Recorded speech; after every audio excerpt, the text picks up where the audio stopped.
cancer is a modern disease. Our modern lifestyle has made cancer more common than ever in history. In this video, you will learn the history of cancer. We're going to look at the evidence of cancer throughout ancient times. And finally, you will discover why our modern health habits are behind cancer, not our genes. Cancer has not been that common thousands of years ago. Our earliest proof of cancer started with Edwin Smith. He was an American dealer and collector of antiques. In 1862, he bought a 15-foot-long papyrus from an antique seller in Luxor, Egypt. This papyrus had yellow pages filled with Egyptian script. So someone wrote this document in the 17th century BC. This papyrus was a translation of a manuscript dating back to 2500 BC. So some historians believe that the papyrus contains the collected teaching of Imhotep.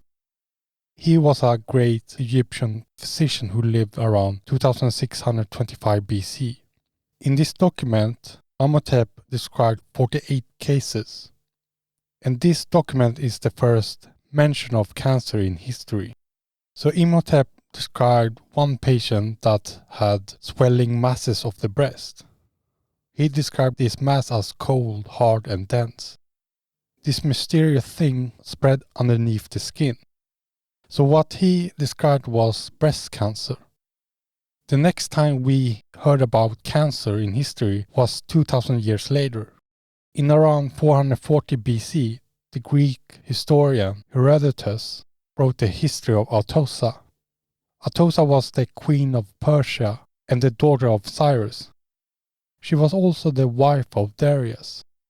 Darius was an emperor who ruled over a vast stretch of land from Lydia to Babylonia on the Persian Gulf.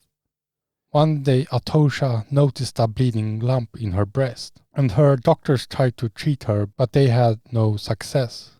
A Greek slave convinced her to operate on her tumor. We don't know whether the tumor reoccurred or how she died, but if she lived on, she had Democedes to thank for it. We can't know for sure if Herodotus and Imhotep described cancer.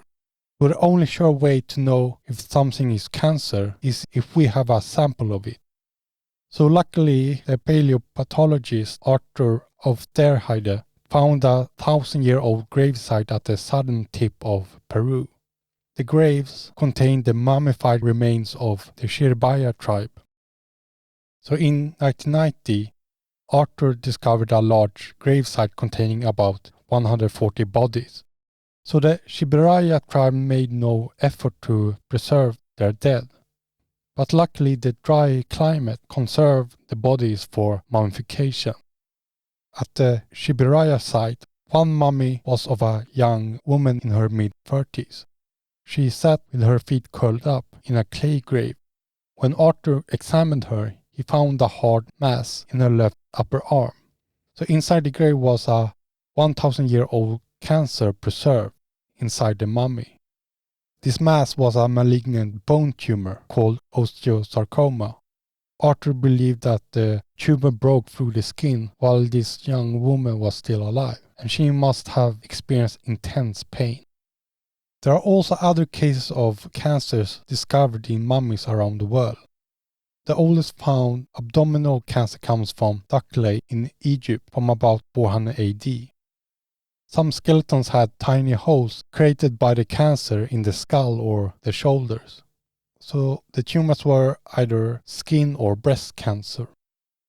In 1914, a team of archaeologists found a 2,000-year-old Egyptian mummy in the Alexandrian catacombs. They found a tumor invading the pelvic bone of one mummy. The first word for cancer was created around 400 BC by Hippocrates. It's the first time we can find cancer in medical literature.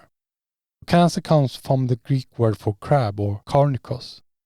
Hippocrates believed that a tumor looked like a crab digging in the sand with its legs spread in a circle. And cancer also felt like a crab moving under the skin as the disease spread. For others, it felt like a stabbing pain produced by the disease, and it felt like being caught in the grip of a crab's pincers. Interestingly, the word oncology comes from another Greek word, namely onkos. So onkos was the Greek term for a mass, load, or burden. In Greek theatre, onkos could also mean a tragic mask that was often burdened with a weight on its head. Hippocrates believed that our bodies had 4 primary fluids called humors. So these 4 fluids were blood, black bile, yellow bile, and phlegm. So each of these fluids had a unique color, such as red, black, yellow, and white. In a healthy body, Hippocrates believed that these 4 fluids were in perfect balance. So if you had a disease, it was due to the excess of one fluid. Claudius Galen was another doctor that shared Hippocrates' view of medicine. Claudius Galen was a writer and Greek doctor who practiced medicine around 160 AD. So like Hippocrates, Galen classified all illnesses based on excesses of various fluids. Inflammation was a red-hot painful condition caused by an overabundance of blood. And tubercle, pustule, catarrh, and lymph nodes were excesses of phlegm. Phlegm was a cold and white liquid. And jaundice was a yellow pigmentation of the skin and tissues caused by an overabundance of yellow bile. Galen believed that cancer and depression were due to excess black bile, unable to escape from the body. The problem with treating cancer, according to Galen, was that black bile was everywhere in the body. Galen died in Rome in 199 AD, but his influence on medicine stretched over centuries.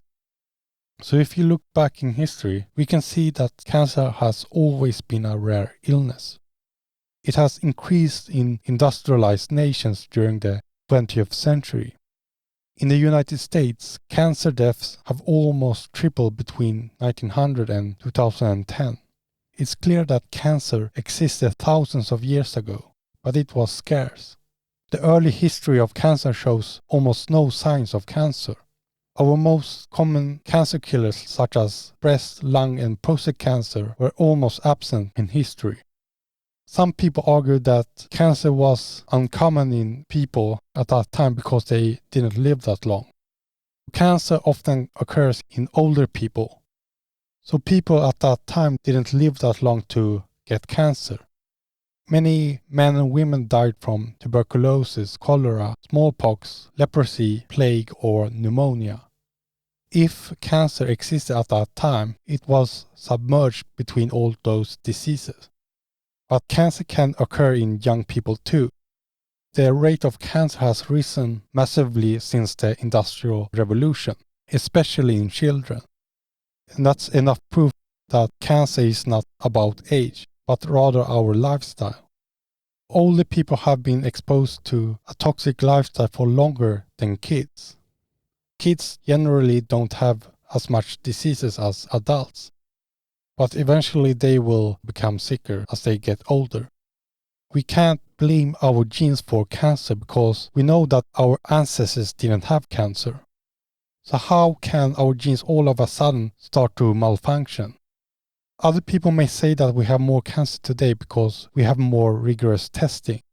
A death from leukemia could have gotten any diagnosis in the past.